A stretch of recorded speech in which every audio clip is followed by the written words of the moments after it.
Olá, igreja! Mais uma vez aqui, firme e forte, para a gente ter experiências, para a gente entender as experiências, né, da graça de Deus na nossa vida. Continuando essa jornada da graça, que é um momento de reflexão, onde nós podemos entender as experiências, essas diversas experiências que a graça nos traz.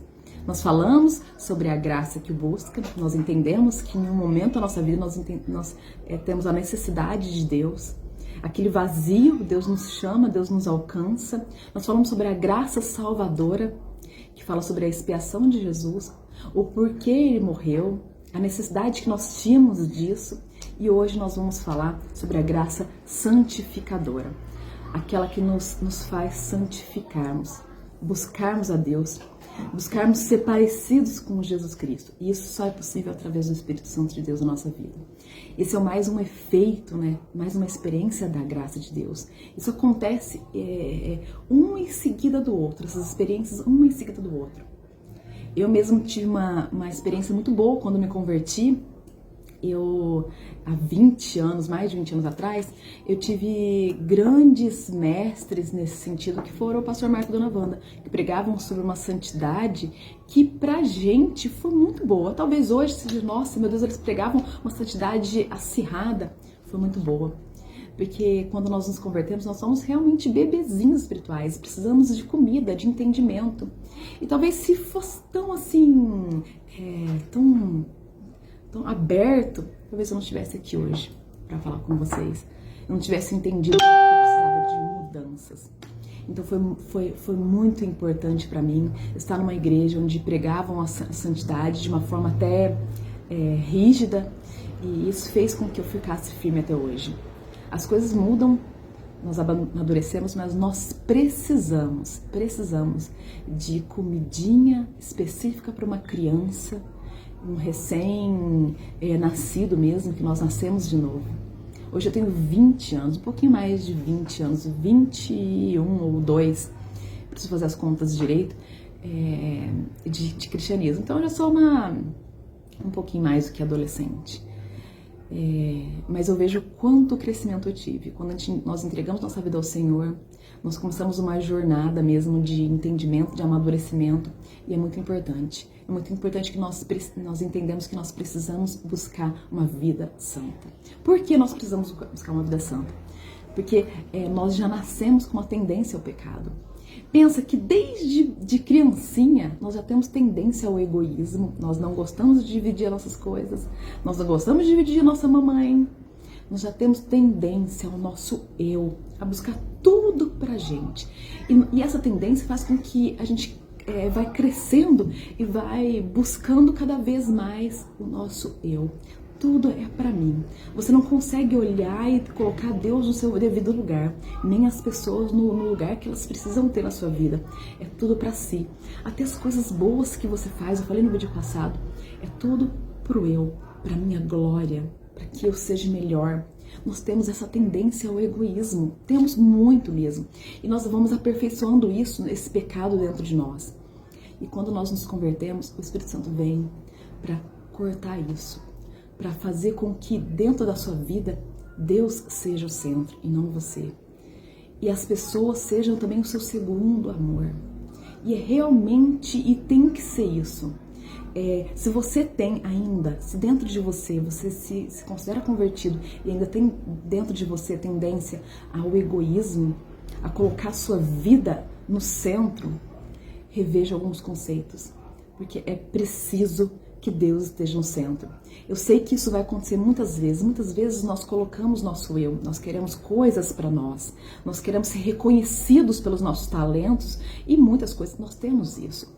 Mas todas as vezes que você se santifica, que você busca a Deus, o Espírito Santo de Deus te direciona, que você precisa colocar Deus no seu devido lugar e que você precisa amar o outro, entender que o outro tem uma importância muito grande na sua vida. Talvez esteja aí o fracasso da humanidade. Teve um livro que eu li falando sobre quando coisas ruins acontecem às pessoas boas, e fala que nós oramos muito e fazemos pouco. Porque nós podemos ajudar tantas pessoas, mas nós estamos concentrados em nós mesmos. não é verdade? Nós podemos acabar com a fome. Tem pessoas que ganham milhares, elas estão comprando mansões e carros bonitos. Então nós ainda temos esse pecado dentro de nós. E é uma jornada, nós precisamos entender que nós precisamos mudar. Nós precisamos entender que Deus está no seu devido lugar dentro de nós. E é o nosso primeiro amor. E que as pessoas precisam ser nosso segundo amor. Que eu preciso olhar para o outro e imaginar e me colocar diante dele mesmo como empatia, que os problemas dele sejam os meus problemas, que a dor dele seja a minha dor. E que eu preciso almejar que o que eu quero para mim, eu quero para o meu outro irmão. Precisamos mudar. Todos nós, em todos os momentos, precisamos mudar essa nossa mentalidade de querer coisas pra gente e não pensar no outro.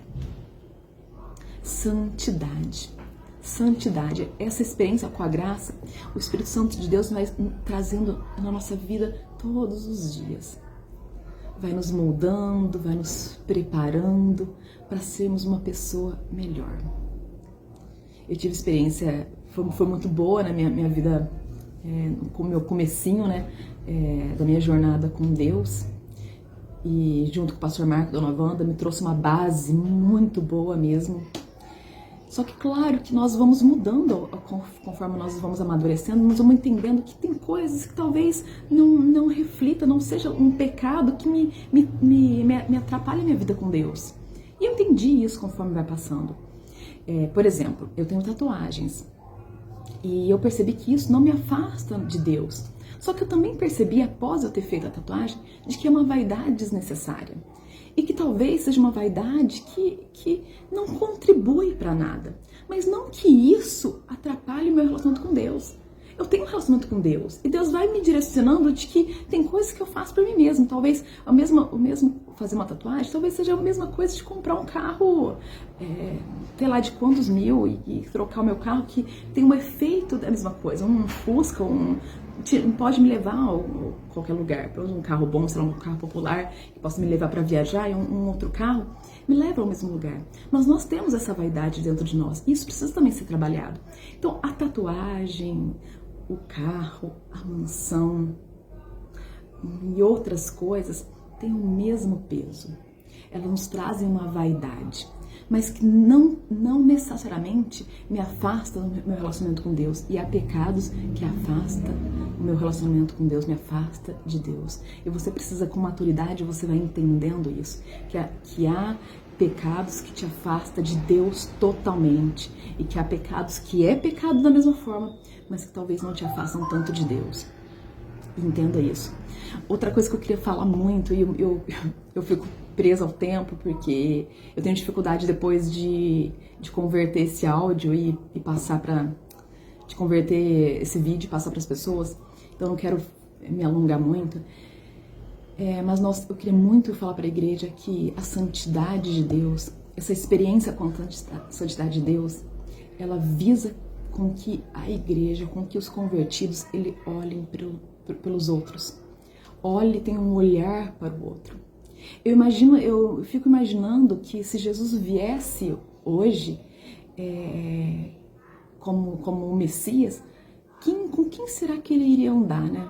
Quem será que ele ia escolher? Porque na época que ele veio, ele escolheu pessoas que eram ruins na sociedade, eram mal vistas pela sociedade. Então, que tipo de pessoa Jesus ia chamar para si? Eu quero fazer você entender que o Espírito Santo de Deus vai mudando a sua vida. Ele precisa mudar a sua vida.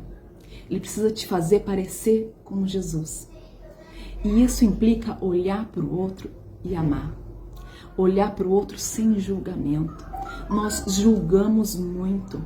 Nós olhamos para uma pessoa divorciada, com tatuagem e vários problemas homossexuais e nós olhamos com um olhar de julgamento.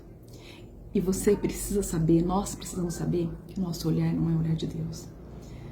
Deus ultrapassa esse olhar que nós temos, que nós só conseguimos ver o que o outro mostra para mim. Eu não consigo ver mais do que aquilo me mostra. Quando uma pessoa está ali demonstrando uma vida boa e nossa, que pessoa boa, eu só estou vendo o que ela pode mostrar para mim.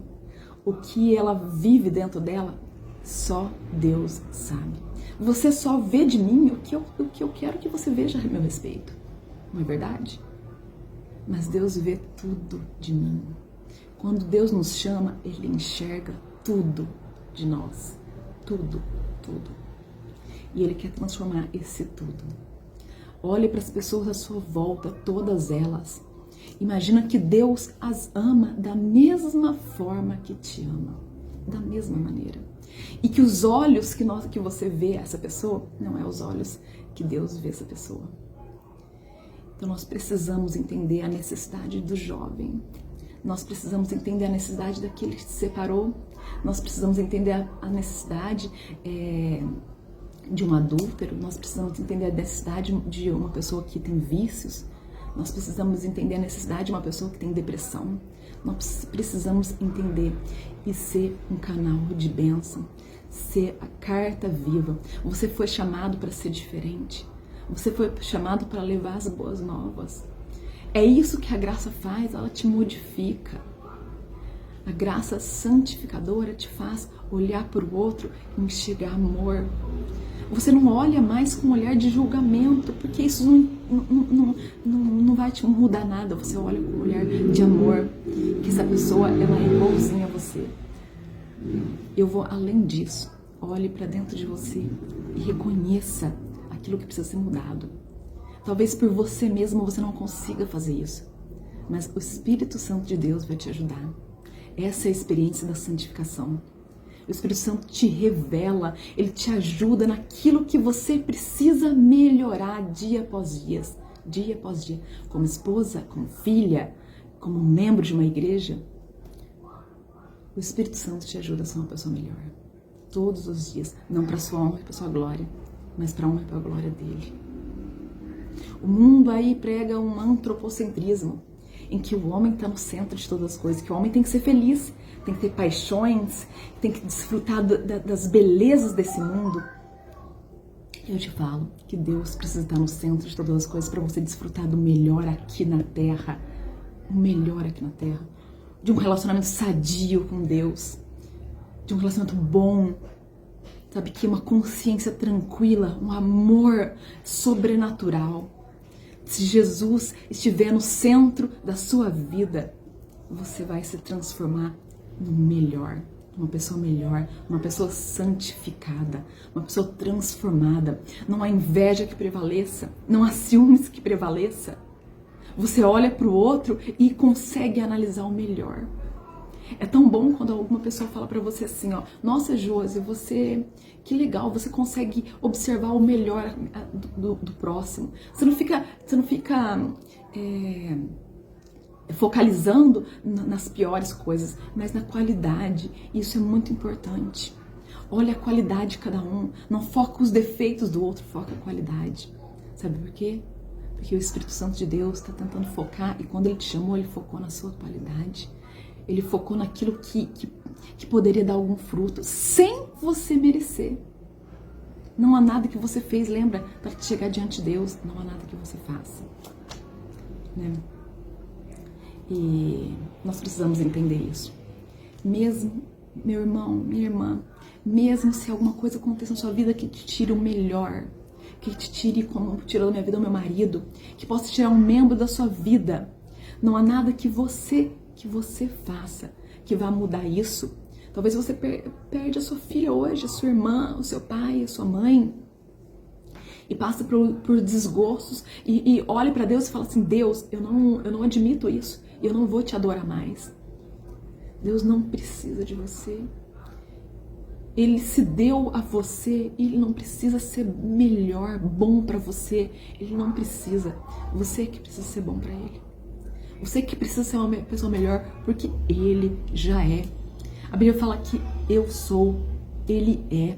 Ou melhor, a Bíblia fala que eu serei. Ele será para você o que você precisar. O juiz, a mãe, o pai, o irmão, o consolador, o amigo. Ele pode ser para você o que você quiser, na hora que você mais precisar. Na hora que você perder tudo, ele pode ser o seu tudo. E é isso que ele quer ser, o seu tudo. Eu quero rapidamente contar um pouquinho do meu testemunho, lembrando aonde eu parei. Então eu casei, fui morar em algumas cidades, então eu morei em Dourados, no Mato Grosso do Sul. Depois eu fui para Piracicaba, depois eu fui para Campinas terminar o seminário, e aí uma porta se abriu. O Rodrigo foi ser pastor de jovens, junto com o pastor Wagner Lopes, lá em Pederneiras. E foi uma época difícil, não é fácil ser pastor, não é fácil mesmo. Foi difícil pro meu relacionamento com o Rodrigo, foi difícil financeiramente, foi difícil de um monte de gente. Você abre mão de muitas coisas. Eu fiquei morando na casa do pastor durante um mês, depois você consegue uma casa, tudo muito dificultoso. Não era esses os meus maiores problemas, eu não tenho muito problema com relação a dinheiro ou bens, mas era uma situação difícil, é uma situação psicologicamente muito difícil. E daí nós fomos ser pastor em Avaré. Aí o pastor Rodrigo, meu esposo, foi ser pastor titular em Avaré, uma igreja linda, um povo abençoado. Mas foi muito difícil pro Rodrigo, muito difícil. Gente, se eu posso dar um conselho para vocês, entendam os seus pastores, porque existe membros muito diferentes e as pessoas estão num momento muito carentes. Então elas sugam muito do pastor, elas exigem muito do pastor. Elas ainda ficam na igreja durante muitos anos, sendo ainda bebezinho que tem que ser carregado pelo pastor. Isso é muito difícil, gente, pelo amor de Deus. Se vocês puderem não reclamar de falta de uma visita, de falta de uma ligação, isso é essencial, porque a vida de pastor não é fácil. E afeta o relacionamento, afeta o psicológico, afeta o relacionamento com a esposa, afeta tudo. Por isso, tantos pastores têm tido problema com depressão. A gente vê noticiários de pastores se suicidando. Não é uma vida fácil, não é uma doação fácil. Aqueles que se entregaram para ser pastores, gente, reconheça. Reconheça e tenha paciência, porque não é fácil. Minha vida com o Rodrigo de pastor não foi fácil. O Rodrigo foi bem difícil para ele, talvez mais para ele do que para mim. Para mim foi uma experiência muito boa, principalmente em Avaré, gente, onde eu pude colocar um pouco dos meus talentos. Eu não gosto muito de pregar, né? Então eu pude fazer reunião de mulheres, de pequenas mulheres, assim, de pequenos grupos, quer dizer, onde tinha 10, 12, a gente fazia um ciclo, e era bem interessante. Mas para o Rodrigo, a responsabilidade financeira da igreja, você tem que manter. Às vezes você tem que ser político para não perder um membro.